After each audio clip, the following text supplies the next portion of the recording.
1446 হিজরি সনে ফিতরা জনপ্রতি সর্বনিম্ন 110 টাকা এবং সর্বোচ্চ 2805 টাকা নির্ধারণ করা হয়েছে।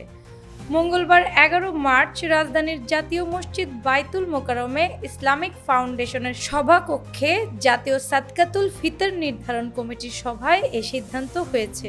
সভাপতিত্ব করেন জাতীয় ফিতরা নির্ধারণ কমিটির সভাপতি ও বাইতুল মোকাররমের খতিব মাওলানা মুফতি আব্দুল মালেক।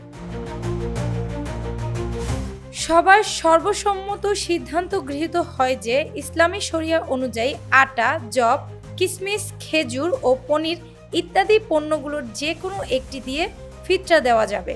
গম বা আটা দ্বারা ফিতরা আদায় করলে অর্ধ সা বা 1 কেজি 650 গ্রাম বা এর বাজার মূল্য 110 টাকা দিতে হবে।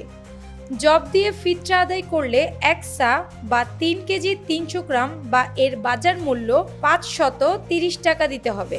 খেজুর দ্বারা আদায় করলে 1 সা বা 3 কেজি 300 গ্রাম বা এর বাজার মূল্য 2310 টাকা দিতে হবে।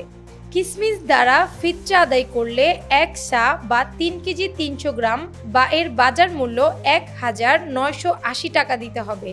পনির দ্বারা আদায় করলে 1 সা বা 3 কেজি 300 গ্রাম বা এর বাজার মূল্য 2805 টাকা দিতে হবে। দেশের সকল বিভাগ থেকে সংগৃহীত আটা, যব, খেজুর, কিশমিশ ও পনিরের বাজার মূল্যের ভিত্তিতে ফিতরা নির্ধারণ করা হয়েছে। মুসলমানরা নিজ নিজ সামর্থ্য অনুযায়ী উপযুক্ত পণ্যগুলোর যে কোনো একটি পণ্য বা এর বাজার মূল্য দ্বারা ফিতরা আদায় করতে পারবেন। ওই পণ্যগুলোর স্থানীয় খুচরা বাজার মূল্য তারতম্য আছে, সে অনুযায়ী স্থানীয় মূল্যে পরিশোধ করলেও ফিতরা আদায় হবে।